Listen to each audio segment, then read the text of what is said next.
Friday. Today's Friday, April 3rd, 2020. Coming up on Roland Martin Unfiltered. Folks, we've got a jam-packed show.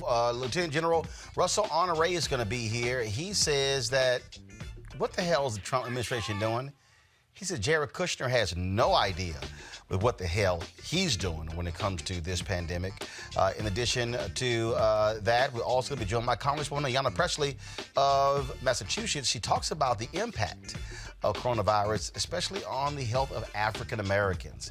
In addition, we'll talk about the massive job numbers, huge spike in unemployment, dealing with coronavirus, and also what's going on with black folks. Why are we so more impacted? In Michigan, 13% of black people in the state, upwards of 40% of the people who died thus far. We'll talk to a reporter with Associated Press. Also, we'll pay tribute to the great Bill Withers, who passed away on Monday at the age of 81. His family revealed that today publicly, and we have an unbelievable lineup of guests. John Legend, Stevie Wonder, Jeffrey Osborne, Eddie Levert, Anthony Hamilton, Kerry Hilson, Dwayne Woods, Talib Kweli, Reggie Hutland, Nelson George. Folks, unbelievable lineup. Other guests as well. It is going to be a great virtual homegoing for the great artist, Bill Withers.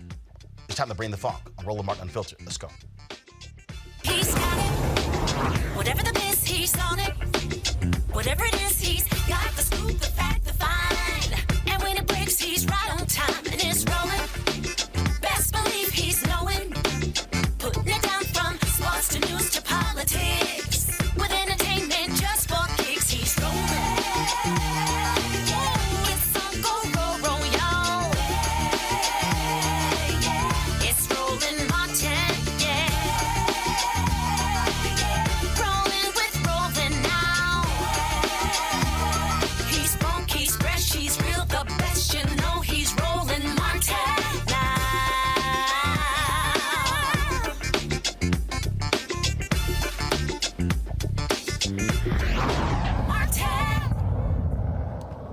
As we have every day for the last 3 weeks, our focus is on the coronavirus international pandemic. As of today, folks, there are 265,506 confirmed cases of COVID-19 in the United States and 3 U.S. territories. At least 6,786 patients have died with the virus. 11,983 patients have recovered from the virus. Now, those deaths, that's an increase of 1,074 people since yesterday at this time. Man, more than 1 million people have died worldwide from a result of coronavirus. It is clear that we're at war with this disease, and without proper leadership, we're losing. Now, just a few moments ago, at the White House news conference, Donald Trump announced that the CDC are now going to require asking all Americans to wear non-surgical mask or to wear a face mask in public. That was announced just moments ago by the Surgeon General. Anthony, go to my iPad so I can play that.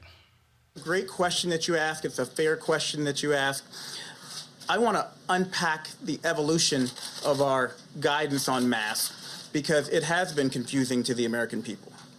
First of all, I want people to understand that the CDC, the World Health Organization, my office, and most public health and health organizations and professionals originally recommended against the general public wearing masks because based on the best evidence available at the time, it was not deemed that that would have a significant impact on whether or not a healthy person wearing a mask would contract COVID-19.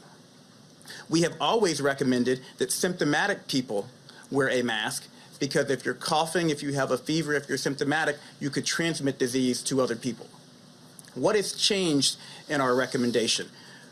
Well, it's important to know that we now know from recent studies that a significant portion of individuals with coronavirus lack symptoms. They're what we call asymptomatic.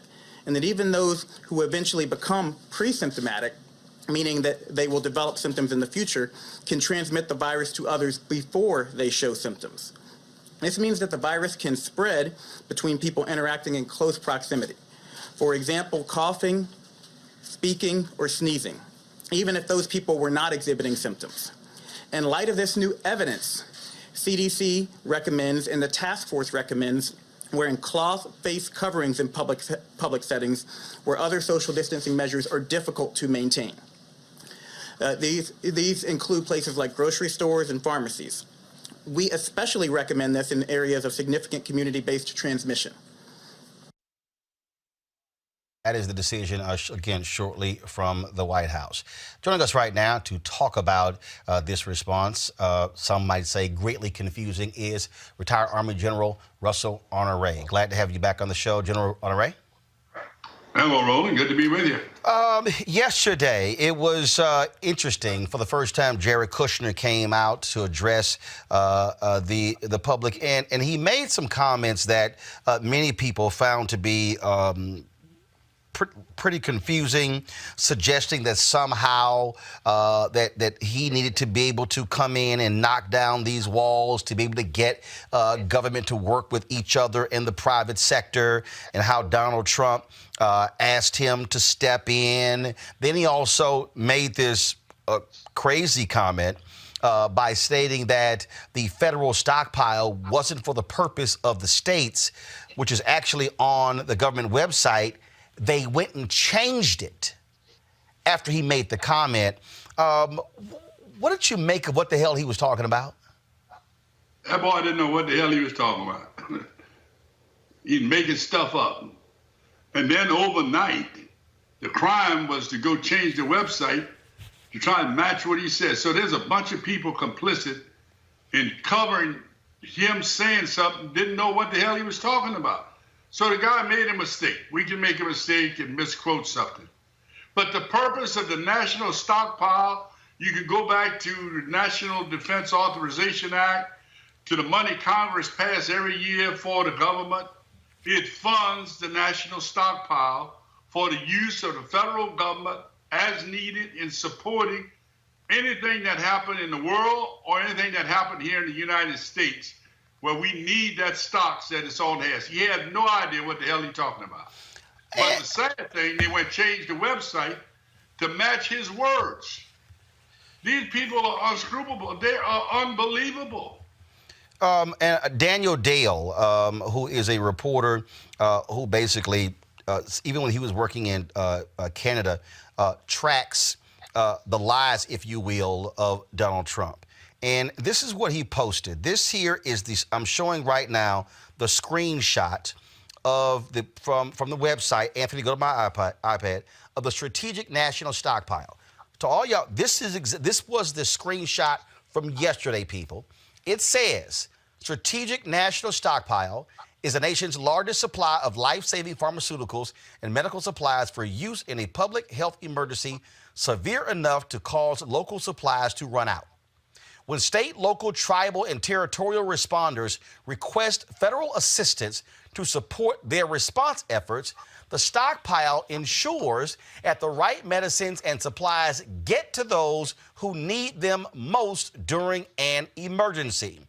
Organized for scalable response to a variety of public health threats, this repository contains enough supplies to respond to multiple large-scale emergencies simultaneously. Now, folks, that's what that website said yesterday, prior to 5:30 p.m.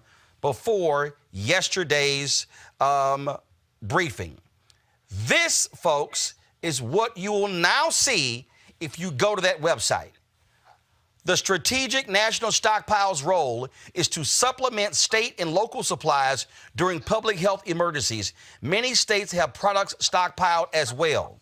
The supplies, medicines, and devices for life-saving care contained in the stockpile can be used as a short-term stopgap buffer when the immediate supply of adequate amounts of these materials may not be immediately found. That is unbelievable, that you would literally change the website to match what Jared Kushner said at a news conference, when what he said is BS, because what the website initially said is exactly the purpose of the federal stockpile. Exactly.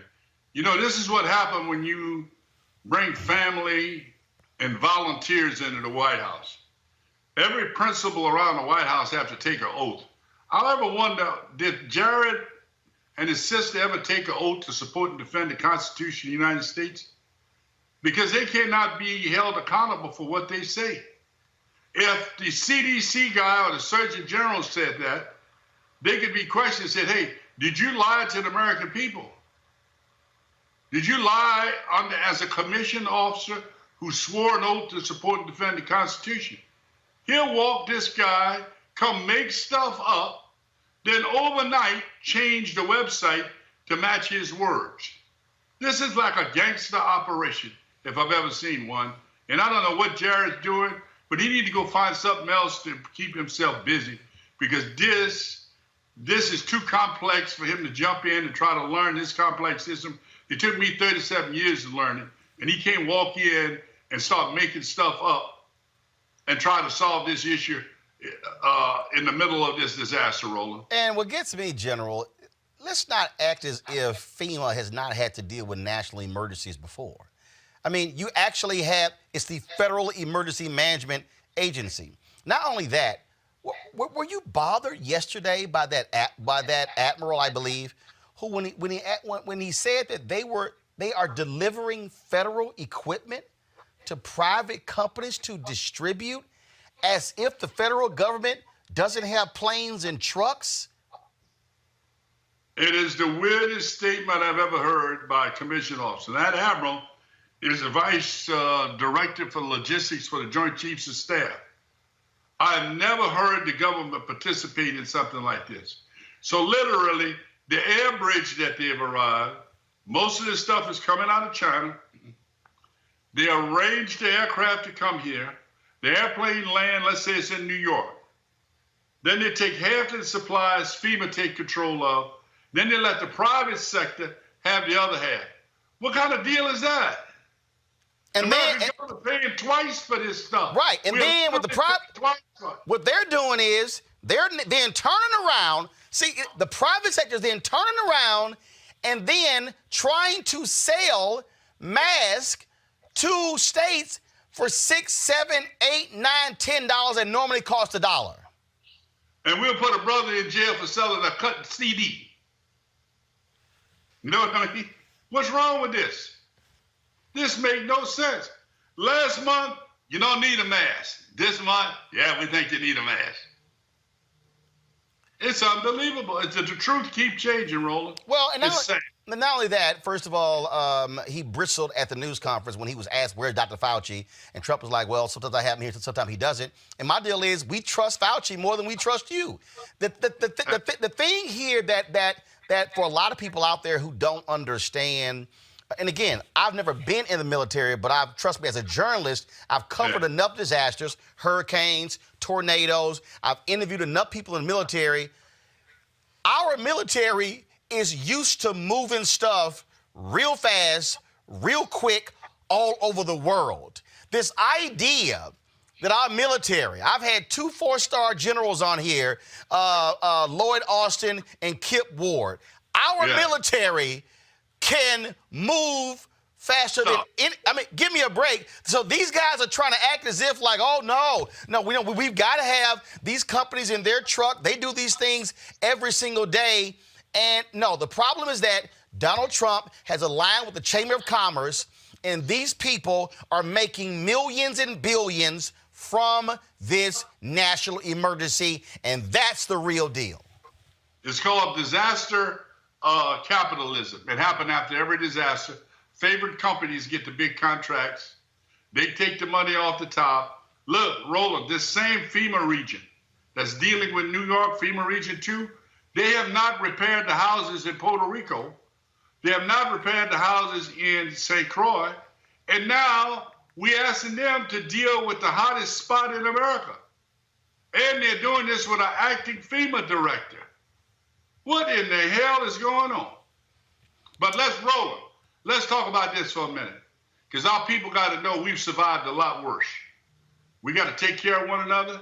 We got to take care of our elderly and our relatives that have secondary conditions that might get exposed. And we got to make sure none of our preachers are going out there trying to hold no group service or church on Sunday. We've got to work inside our community and help take care of one another and take care of our people. and support the nurses and doctors in our community, regardless of what flavor they are, support them so they can go back and take care of people in the hospital. I think that is what's going to save this, because as I've said before, the only one going to save us is us. And the people are going to have to look out for one another and take care of one another in this time of need. Also, I think also that people are now seeing the BS that we're hearing. The ABC as well as Rasmussen shows that his approval ratings have dropped and his handling of this crisis has dropped because, and in fact, I dare say because he got so excited with that New York Times story over the weekend about the ratings of these news conferences. Since he's taken the news conferences over, he now actually looks worse because the lying, every time he stands up there and lies and then has to get corrected by Fauci or come back, it shows he's incompetent in what he's doing. In general, what it's doing is it's actually putting the nation at risk. I have never seen a commander-in-chief stand in before microphones and say, why do you need so many gowns? Why do these hospitals need so many masks? Why do you need so many ventilators? When in a moment like this, you don't give a damn about, you say, go make 1 million ventilators, and if we only use 500,000, we'll figure out where to store the other 500,000. But you don't nickel and dime America while people are literally dying. It's a sad case to say that many people will die in the coming days because we don't have ventilators. Many of our doctors and nurses will get sick because they're not properly protected by having the proper PPE. And Roland, we don't have a quick test, but these doctors and nurses need to be checked between shifts so they're not taking this home and they're not bringing it back in the hospital. I'll give you a number. We have one hospital in New Orleans where 16 healthcare workers came up positive. That next day, they isolated another 314 people who had worked with them the day before. That's the danger of not having some quick tests that we could test people who's working to try to save lives, Roland. That's the sad thing. And we were told, I mean, I sat there and watched it, CVS and Walgreens and Walmart, we're going to be using their parking lots for massive drive-through testing. None of that's happened. We haven't seen it. We wasted, frankly, 2 months when it came to the labs. And so the problem is you don't even have enough labs to now process those tests as well. I mean, but this is what happens when you have incompetent people who are in charge. You have been sounding this alarm. It was glaring, and all the sugarcoating. Oh, we're doing great. We give ourselves a 10. We've been wonderful. We've been phenomenal and awesome. Look, all that pat on the back means nothing when people out here in New York are dying, when the cases are exploding in Mississippi, in Florida, in Louisiana, all these different places. And finally, you're seeing these red state governors finally wake the hell up and have shelter in place. And even with shelter in place, all these people who keep saying that this is going to somehow destroy our economy, you know what actually destroys the economy? Uncertainty as to whether or not I can go out and if I'm going to get sick. So they can rush out, they can try to rush through this and get us back circulating.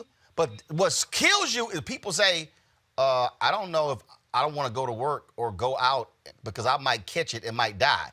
That to me is the scariest thing if you don't have shelter in place all across the country. And think about this, Roland. We got a lot of people out there stocking shelves of minimum wage. There are clerks at the stores, minimum wage, and I don't mean $15 minimum wage. A lot of them are working for $8, $9 an hour. Yep. Exactly. Why wasn't something included? We need those workers. Yeah. You have the best supply chain in the world. If you don't have a delivery system, you can't get there. We need to take our hat off. The many of them are our people, minority people doing these jobs. What happened if they said, I'm not going to risk myself to go out here for $9 an hour? And what's crazy?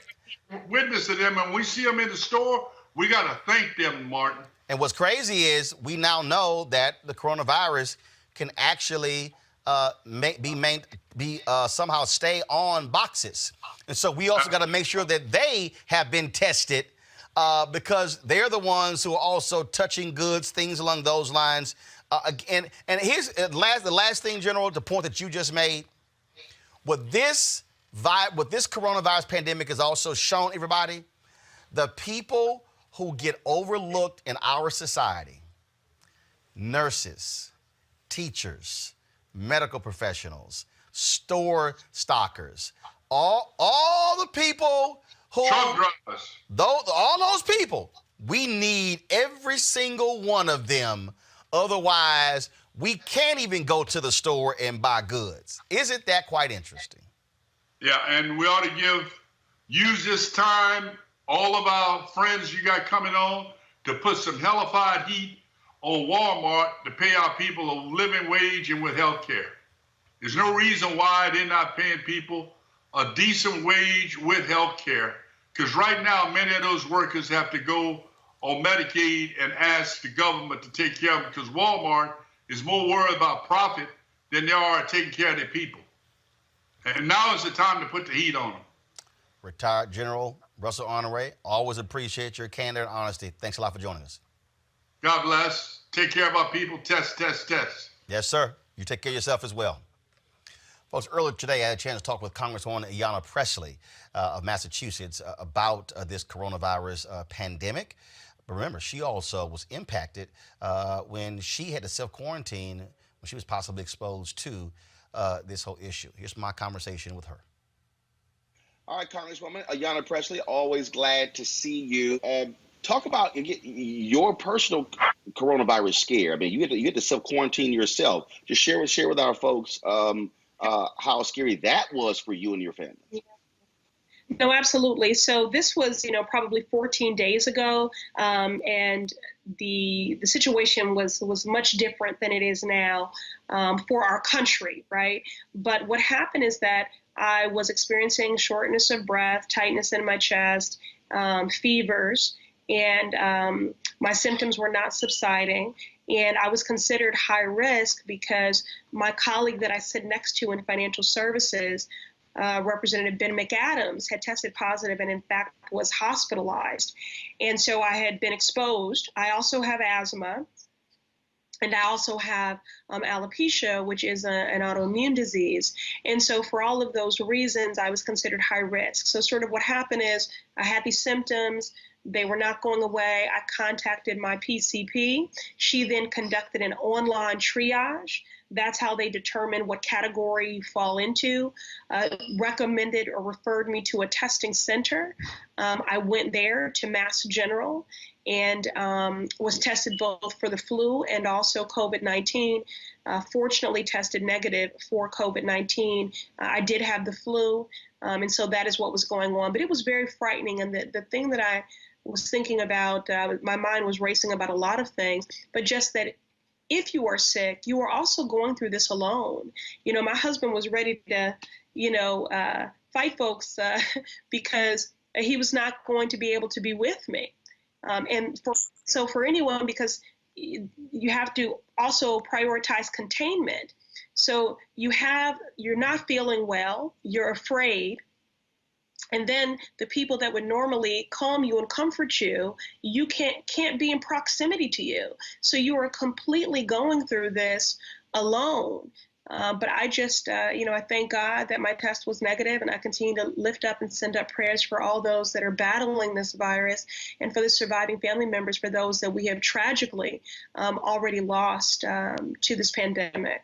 Let's talk about just this coronavirus pandemic and really this that I'll call this lackluster federal response. I mean, you have Donald Trump standing at the podium saying states should be getting their own ventilators. We're the backup. When you talk about him questioning whether or not hospitals really need as many gowns and masks that they should. I mean, this really is not a state-by-state emergency. This really is a national emergency. And this is where the federal government should be leading, as opposed to saying, hey, you guys go out there and compete on your own, and now you got people price gouging with masks. I mean, this was an abdication of leadership. Absolutely. He's been criminally negligent. And as you know, I've always referred to him as the occupant because he embodies nothing that is presidential. either the strategy, the intellect, the empathy.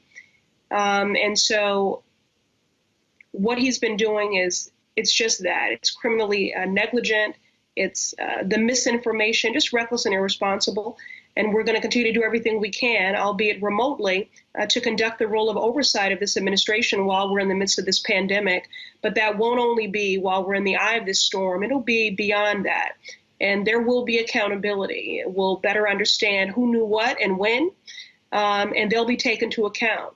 Right now, what I'm focused on is making sure that the CARES Act, our third relief package, that it is equitably implemented. This virus is not one that discriminates. And so our response, both from a public health frame and an economic recovery frame, should not discriminate. We need to protect, keep safe and healthy, and ensure that every individual, worker, and family can weather this storm and recover in the aftermath. When you talk about that oversight, Speaker of the House Nancy Pelosi has created this select committee, and Republicans are already upset. They're angry about it, and which doesn't make sense because you should want to ensure that the funds are being dispersed properly. Even when Trump signed the bill, he then made this signing statement, pretty much saying, "Look, they're not going to have oversight over many aspects of this. That's the job of Congress. It is to have oversight." Well, I agree, and again, in these times, that's been one of the greatest challenges, is that the Congress, we are co-equal branches of government. It is our constitutional duty, however, the House, to be the checks and the balance. And this administration has stonewalled, obstructed, evaded all of our efforts to do that. But, we persist. I'm grateful that this special committee or task force has been put together. Certainly grateful for the leadership of our chair, Whip Clyburn, assuming the role as the head of that task force. But again, I'm focused on ensuring that on the ground, by partnering with my state and local colleagues, that the implementation, God and the devil are in the details, and we have got to be focused on the implementation and ensuring that it is equitable. Whether you're talking about the economic recovery and the stimulus funds that will, and those grants and loans and how they'll be awarded, or whether or not you're talking about access to testing and to treatment. And on that front, I do just want to say that, history has already shown us that the response is disparate. If you look at the pandemic of it didn't become a pandemic, thank God, but if you look at the H1N1, Black folks disproportionately represented the highest mortality rates of H1N1. And that's why I've partnered with Senator Harris, Senator Booker, and Senator Warren in pushing Health and Human Services to collect in real time and to disaggregate data when it comes to testing and to treatment, racial data. And in fact, I was looking at a tweet from the Associated Press reporter yesterday showing that African Americans make up 13% of the population in the state of Michigan, yet represent 35 to 40% of all deaths so far in Michigan. Right. Yeah. And can I just say, anytime we talk about race, there are those that will throw barbs and accusations of race baiting. Race does matter. And I want to be very clear. No one is accusing our heroes that are patient facing on the front lines, our doctors, of racism. What we're talking about is systemic structural racism, where Black folks will show up presenting with symptoms and they will not be taken as seriously, treated as equitably. We need the data in real time because that will directly inform how we coordinate and marshal resources. And again, this is not dramatics or hyperbole. We saw with H1N1 that Black folks disproportionately bear the burden of that virus and also of mortalities. We are also vulnerable. We all grew up with folks in our family saying that they had the sugar, and these disparate health outcomes and health disparities like diabetes, like asthma, like heart disease, they become such a conflated part of our health identity as Black and brown folks that when people talk about folks being at risk with underlying conditions, we don't even think that means us, but it means most of us. And that has everything to do with unequal access to health care, neighborhoods that are not an ecosystem that support us thriving and being healthy, and the list goes on and on. So not only are we more susceptible to the virus, but we are more susceptible to the most severe consequences of it if we do contract it. And as a part of that, again, I think about the young man who was in Michigan, who was showing symptoms, went to the hospital, he got turned away. When I think about, again, where we are now, because this administration utterly failed early on when it comes to testing, and they're out there touting, oh, we've done 1.3 million tests.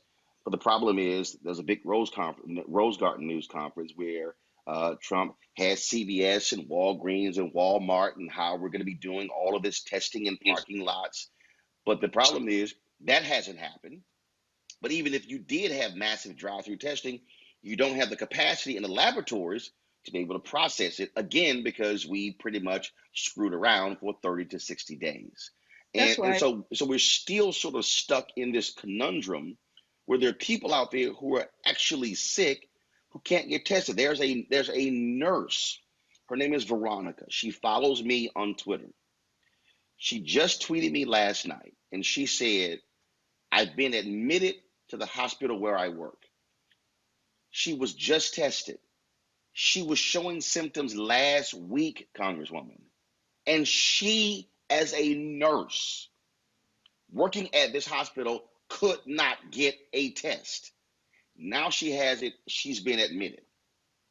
Roland,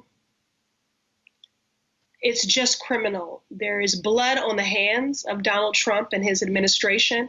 Now, in Dr. Fauci, I trust. In Donald Trump, I do not. You know, one of the other issues that I was talking to my team about earlier today is because of his misinformation and talking to people about cocktails that they could create on their own to cure COVID-19. Drugs that treat lupus have been bought en masse. And people, again, disproportionately African Americans who are living with lupus cannot access these drugs that they need to stay healthy and to stay alive. The list goes on and on just with the recklessness of this administration. And again, there'll be time to take him to account. I try to stay out of my mentions. My team asked me not to engage the trolls, but someone had, there were people repeatedly commenting about the fact that we need more elected officials that are legislators and not activists. You are clueless about the times that we find ourselves in. You have got to be both. When you are dealing with every ism, the callousness, the cruelty, the chaos of this administration, you will not get anything if you are not being an activist. And now he has reduced our governors to more than activists on behalf of their states, but beggars, having to post live Twitter videos begging for equipment to keep their frontline health workers safe and healthcare workers safe, and also to ensure that patients have the equipment and the medications that they need to recover. It is just unconscionable. And so we're working, remotely. We're on the phones all day and marathon teleconference calls and Zoom meetings, both around the implementation of the CARE Act, gearing up now for a fourth package, which will be focused on infrastructure and recovery. I'm certainly going to be fighting for the definition of infrastructure to be expanded and more comprehensive and robust. Infrastructure can not only be about broadband and roads and bridges and transportation infrastructure. Housing is infrastructure. Child care and caregiving, that's also infrastructure. So these are some of the things we'll be focused on. And I remain very alarmed about what is happening to our most vulnerable, and amongst those, including our incarcerated men and women who are quite literally sitting in a petri dish, being left to die. The thing about this administration is that they have been slowly killing us with their discriminatory policies and their negligence every step of the way on every issue. Now they're just doing it more bluntly. And that's true for every person who calls this country their home. when we talk about obviously what is happening with our personnel, when you look at these daily news conferences with Governor Andrew Cuomo, when you see what is happening with Governor Pritzker, the attacks on the governor in Michigan, really, I think what is happening here is here is a guy who, frankly, is used to trying to make a quick buck.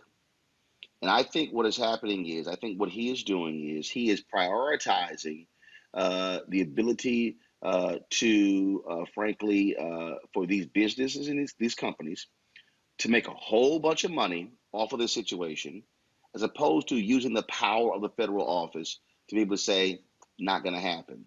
So by refusing to properly use the National Defense Production Act, he's pretty much saying, no, because he's allowed the Chamber of Commerce to convince him don't do it, so these companies can essentially price gouge. Mark Cuban is blasting 3M, saying, how dare you allow your suppliers to take your 3M mask and then now be selling them for 8 to 10 times the normal price. Trump doesn't want to do anything because, again, this is a way for his business people to, in this pandemic, to make millions upon millions, as opposed to saying the safety of Americans is most important to suppliers. Any of you charge more than $1. If you charge 1 cent over that, we're going to go after you. That, to me, is how you care for your citizens, and you use the power of the federal office to make it happen. Absolutely, Roland. And for those who have, said that we need a businessman running our country, let's not forget that Trump was a failed businessman, and he's also one who's void of any empathy and morally bankrupt. I think he's been gleeful in his control over supply and demand, and that he has, you can see direct correlations with his politics and how he has engaged in what governors he's been combative with, who he has celebrated and been responsive to. It is just unconscionable. And there's blood on his hands. People have died, and people will continue to die because of his science denials and because of the criminal negligence of he and his administration.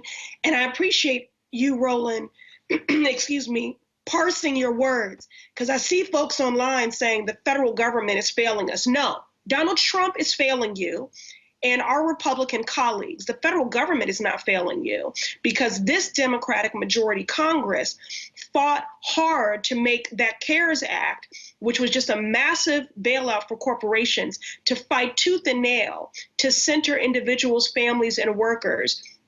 And the things that we did get relative to direct cash assistance and, pausing student loan payments and stopping involuntary garnishment of wages and benefits because of student loans, $100 million for the Bureau of Prisons, $850 million for our state and county jails, $4 billion for those experiencing homelessness, expanding the unemployment provisions to include self-employed, independent contractors, gig economy, artists, and all of that, is because Democrats fought for it. And we had to fight tooth and nail, for that.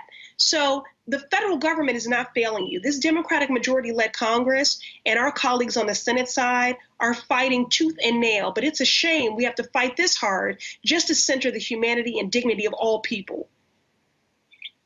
Last issue here that I want to deal with, that is, of course, the money in this $2 trillion deal that's targeted at small businesses. We had John Hope Bryant on the show yesterday, and really trying to get African-American businesses to apply for those dollars, saying, look, there's no reason in the world we should see these small businesses, these barbers, these salon owners, people who own restaurants, who own clothing stores, people who are individual contractors. That money is there for us as well.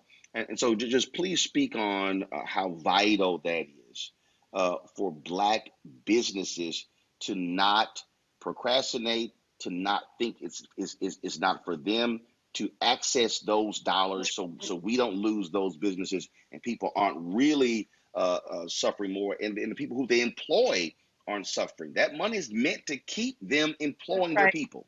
That's right. And we had in mind specifically beauty salons and barber shops, any cannabis businesses. I mean, that's one of the businesses I'm, thinking about might be stigmatized in this, as they always are. And we've been fighting so hard for more of us to own those businesses. But, we want everyone to apply. I do have to say that we continue to have concerns about the capacity of the Small Business Administration. They are not used to being contacted by nonprofits, by faith-based institutions, as well as small business owners. But the grants are there, the loans are there. And the other thing is that it's first come, first serve. So many of our businesses are already starting out behind. So we need you to apply. Myself and other colleagues in the Congressional Black Caucus are looking at creative vehicles where we can do online sort of tutorials, because we know that the application process can be intimidating and somewhat onerous. And again, we have concerns about the SBA's capacity to process these loans and grants quickly, but we need you all to apply. And in the meantime, for the fourth package that will be focused on recovery, we'll continue to fight for an equitable economic stimulus to ensure that our businesses are not left behind as they have been so many times before. All right, then, Congresswoman Pressley. Certainly appreciate it. Thanks a bunch. We're going to keep plugging away and keep informing our people so we have all the right information. All right. Stay safe and healthy. Thank you. All right. Take care. All right, folks, as you heard Congresswoman Pressley say, she talked about the impact of African Americans having greater deaths as a result of coronavirus. Michigan is now reporting the racial breakdown of COVID-19 cases. So far, 10,791 positive cases have been reported and 417 deaths. Of that number, African Americans account for 35% of the cases and 40% of the deaths. According to the U.S. Census Bureau, just 14.1% of Michigan's population is African American. Joining us right now is Kat Stafford. She's a national race and ethnicity reporter for the Associated Press. Kat, this is certainly startling numbers, and it shows how, again, when we hear the phrase America gets a cold, Black America gets a flu, even in this case, coronavirus is showing the racial disparities that exist in the United States. Yes, and this is data that we have been pressing a number of states for, especially states that have significant African American populations. And just to note, as of today, Michigan has actually surpassed 12,700 cases and 479 deaths. And we are still seeing that hold in terms of that percentage of African Americans who are being impacted by that. And when you think of Detroit, when you realize that the city has 78% of a population that is African American, that's who's being hardest hit. And Detroit is a city that's similar to other ones around the country. When you look at New Orleans, when you look at even Chicago, these are cities that have systemic issues. These are cities that are dealing with concentrated poverty. And so when you think about how it's impacting Black folks, a lot of people are saying we need more testing. We need to be able to get people to these testing sites. And there's a lot of concern about who's actually getting the resources. In fact, ProPublica did this story. Anthony, go to my iPad.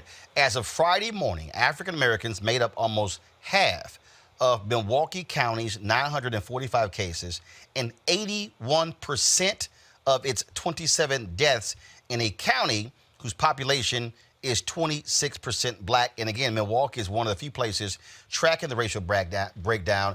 It was Congresswoman Pressley as well as Senator Elizabeth Warren who sent a letter asking for federal officials to track this data by saying that it's important for us to know who is actually dying, because that speaks to, again, lack of health care. It speaks to who has pre-existing conditions. It speaks to economics. The question is who's getting treatment. All of those things, this is where race still matters. Right. And also, when you just think about the data, if states were to actually track this and release this information, a lot of medical experts have said this will help them better take care of the patient population. This will help cities be able to identify, okay, this zip code needs more testing. This zip code needs more ways for us to find places for people to go get tested from. So it's not just a matter of people want this data. A lot of experts are saying that this is a crucial piece of information that will really help the country better fight this virus. Are we seeing more states? Are they going to go towards this, or are they resisting this? Well, in my reporting so far, not that many states actually are reporting this. Michigan just started Thursday. Thursday was the first time this information became available. And what's important to note is even though they released this information, it's not a totality of what's happening here. There's a large chunk of that data where over 30% of it is unknown. So that's kind of concerning because we don't know who are these people. But you have some other states, like you mentioned, Milwaukee has been doing an excellent job. Some individual counties have been doing an excellent job as well. But still, we're not seeing a robust effort across the country. And again, that's why I think you saw Congresswoman Pressley and others, Elizabeth Warren, really press for this type of precedent to be set, because their argument is, how else will we know who really needs this treatment? All right, Kat Stafford with Associated Press. We certainly appreciate it. Great reporting. Thanks a lot. All right, folks, we talk about the economic, first the health impact, but now let's go to the economic impact. The U.S. economy lost jobs for the first time in a decade in March, and the unemployment rate rose more than expected to 4.4% as a result of the coronavirus pandemic. The Department of Labor released its monthly job report today, and it showed some startling numbers, but they actually are worse than what they released because the Trump administration actually told some states to stop counting the people who are filing. Joining us right now is Banja Ajalore, senior economist at the Center for American Progress. Banja, give us a sense of just. Okay, I'm sorry. I thought we had Banja up. Okay, Banja there? Oh yes, Benga's here. All right, glad we have you here. So, give us a sense of, break down these numbers. What were released today? I mean, they released this is actually worse than what they released. Yes, very much so. So when it comes to the unemployment numbers, what they do is they measure these numbers starting the second week of each month. So the numbers that we see today, there was an increase in general unemployment from 3.3% up to 4.4%. So that was a huge 1% jump. Now for African Americans, it jumped up from 5.8% to 6.7%. But one of the things that we've seen recently in the last 2 weeks is the number of unemployment insurance claims going up by 10 million. So it's actually much larger. And so the next month, when we get those numbers, will better reflect what's happening now. So while there's a huge jump already, it's going to be much worse. And when you talk about those numbers, look, we already saw, what was it? Was 10 million unemployment claims that were filed? Yep. Over the last 2 weeks, over 10 million unemployment insurance claims. And like I say, we know that Trump asked Ohio to stop counting because they actually wanted the jobs report to look better because they were anticipating these numbers. Yeah. So one of the things is that each week that we have the new unemployment insurance claims numbers, but during the week, states can sometimes claim, say, okay, this is what we have for the state. And so what the administration asks is that the state stop reporting that and just leave it to the weekly claims. And so what they didn't want to have happen is that people to start worrying throughout the week up until Thursday. But the thing is, each Thursday, they're going to have to announce what the number of the UI claims are going to be. And those are the numbers that we have to go with. So what should we be bracing ourselves for and preparing when it comes to the next month when we think about unemployment numbers, jobless claims, everything dealing with the economy? So one of the things we're going to have to anticipate is that we're going to have unemployment numbers probably upwards of 10%. Some people are saying 13, 15%, even higher. But one of the things we have to realize is that the reason why we have such high unemployment numbers is because we have this public health crisis, and it's driven primarily by this public health crisis. And if we don't tackle this public health crisis, we're going to keep having these high unemployment numbers. How do you think the $2 trillion stimulus plan is going to impact that? We had John Hope Bryant yesterday on, founder of Operation Hope. He talked about what this could very mean for small businesses. If that kicks in, will it sustain us, or can we expect that number just to keep going up regardless of even this $2 trillion plan? So one of the nice things about the CARES Act is that it includes expanded unemployment insurance benefits. Since the Great Recession, many states, and a story came out about Florida, how they made unemployment insurance benefits more restrictive, made less people less eligible, and really tried to make the program not work. Now, in the $2 trillion bill, they have a lot of provisions that expand unemployment insurance. There's even work sharing that's going to help firms that don't want to lay people off but still want to keep these people on board. There's those kind of programs. And so as long as those kick in, as long as the businesses and the states actually engage in those programs, that's going to really help out. But there's still more that needs to be done, because you look at other things like not just unemployment insurance, but things like paid sick leave, paid leave, things for childcare. Those things were absent in all the previous bills. And those are the things that are going to need to be in place to help us sustain us through this public health crisis. All right, Bonjour Angelore, we certainly appreciate it for breaking the numbers down for us. Thanks a lot.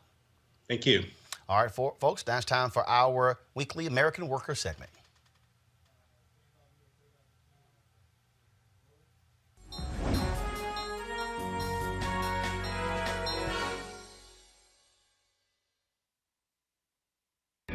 Changing the mind is very difficult on how way people act and how they grow up. But if you get somebody that makes it inspiring and you can motivate them and you can educate them, that's where you change the dynamics for the future of our children. I'm George Morales. I'm the constable of Precinct 4 here in Travis County. I'm raised in Southeast Austin, a community called Dove Springs. In the late 80s, early 90s, it was really hard in our community at Dove Springs. We had a lot of gangs and drugs that were being sold in our communities. You know, I came up in law enforcement, seeing a lot of constables put themselves in the forefront. It's a community-based office. You know, you want to be out there amongst your community and show them the better side of law enforcement. Show them that, you know, hard work does pay off. I mean, that's constable work to me. As the president of the Dove Springs Advisory Board, our goal is helping the rec center grow, implement programs. We do events from Easter, which we have about 2,000 kids. The back to school bash, we did about 3,500 backpacks. I think a lot of kids may see him as a hero because he gives back to the kids. It's like he's always talking to kids. He's always around youth. He knows that it's the next generation that's going to take over. I don't do this by myself. I was taught by my union that if we work together, things happen. If we speak up, things happen. Union is strength in numbers. And I bring those numbers from the Dove Springs community, from the Precinct 4 community. And that's the union pride that I have. All right, we surely want to thank the folks at AFSCME for being one of our partners here at Roland Martin Unfiltered, and we thank them for their support for making this show possible.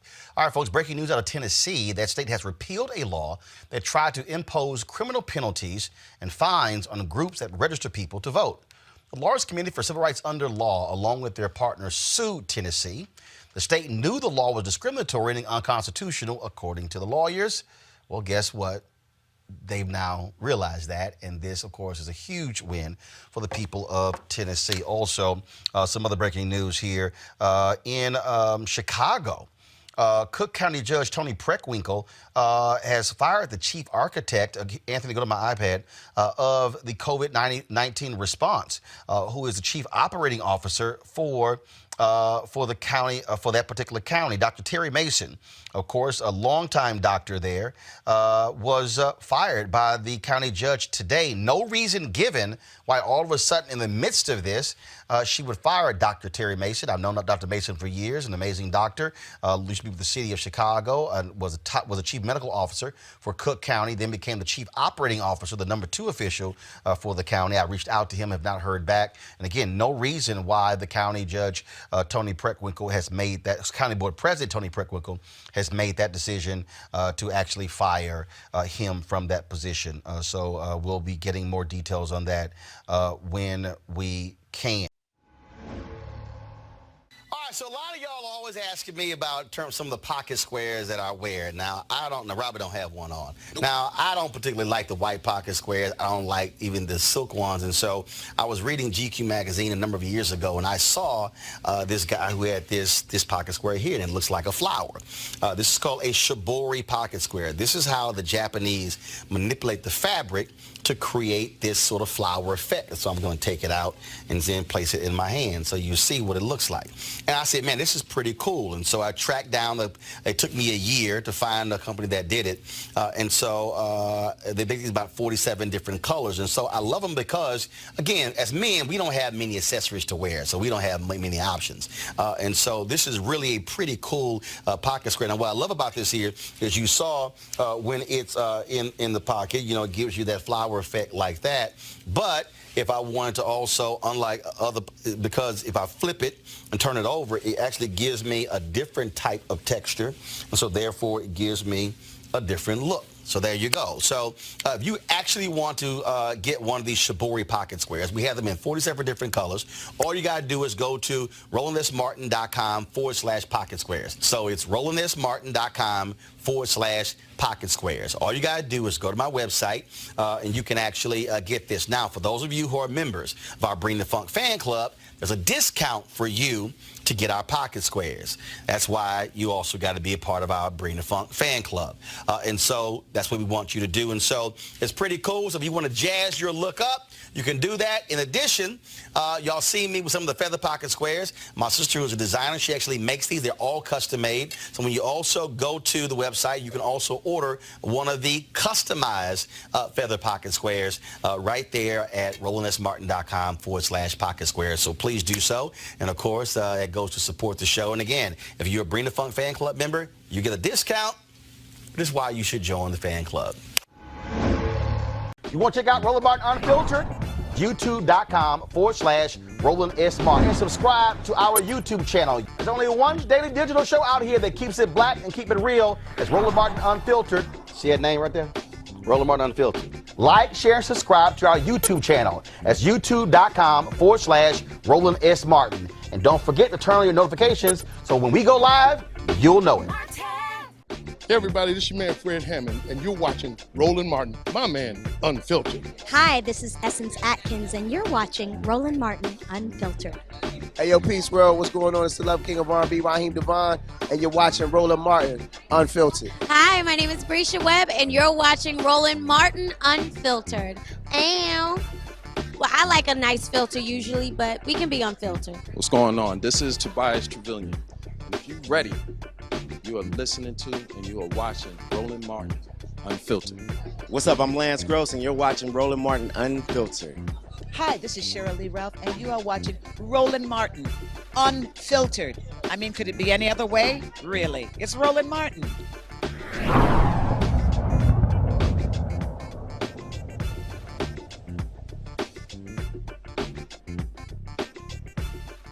You want to support Roland Martin Unfiltered?